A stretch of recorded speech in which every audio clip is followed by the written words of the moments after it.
पथवारी माता की जय।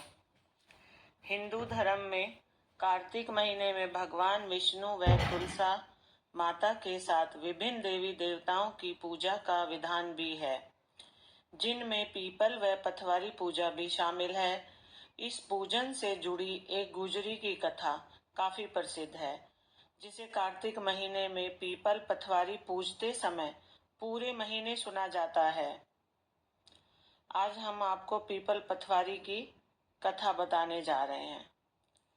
पीपल पथवारी की कथा। एक समय एक गुजरी थी। उसने अपनी बहू को एक दिन दूध दही बेचने को कहा। वह बेचने गई तो रास्ते में औरतें पीपल पथवारी सींचती हुई दिखी। इस पर उसने उन औरतों से पूछा कि यह क्या कर रही हो।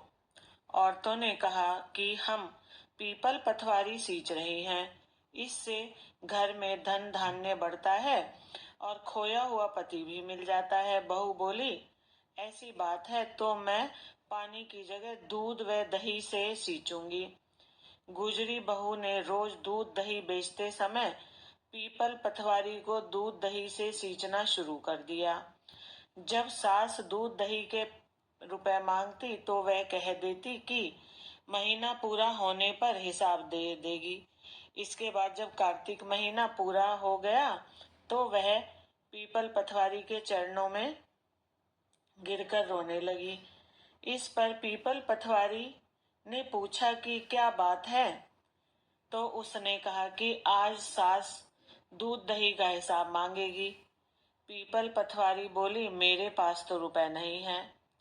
यह पत्थर और पान के टुकड़े हैं, जिसे ले जा। वही साथ ले गई और उसने उसे एक अलमारी में रख दिया। इसके बाद डर के मारे वह चादर ओढ़कर सो गई। कुछ देर में सास बोली कि बहू, दूध दही के पैसे ला। बहू बोली, मैं जो लाई हूं वह अलमारी में रख दिए। सास ने अलमारी खोलकर देखा तो उसमें हीरे मोती जगमगा रहे थे। धन का भी ढेर लगा था।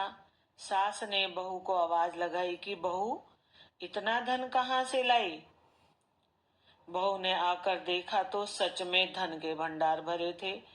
इस पर बहू ने सास को सारी बात बता दी। सास ने कहा कि अब मैं भी कार्तिक मास में पीपल पथवारी को सींचूंगी। इसके बाद जब कार्तिक मास आया, सास दूध दही बेचने लगी, पर वह दूध दही बेचने के बाद खाली हंडी में पानी डालकर उससे पीपल पथवारी में पानी डाल देती। पूर्णिमा के दिन उसने अपनी बहू से कहा कि वह उससे दूध दही के रुपए मांगे।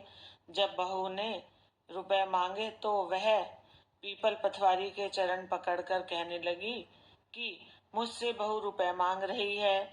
इस पर पीपल पथवारी ने उसे भी पत्थर व पान के टुकड़े दे दिए, जिसे सास ने अलमारी में ले जाकर रख दिया।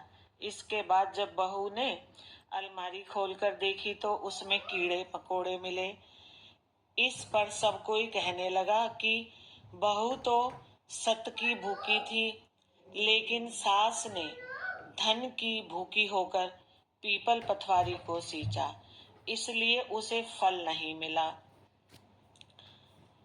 तो कथा के अंत में यही कहा जाएगा कि पथवारी माता ने जैसे बहू को फल दिया, वैसा ही फल हम सबको दे। जैसा सास को दिया वैसा किसी को ना दे। जय हो पीपल पथवारी माता की। आपको कहानी अच्छी लगे तो चैनल को लाइक और सब्सक्राइब करना।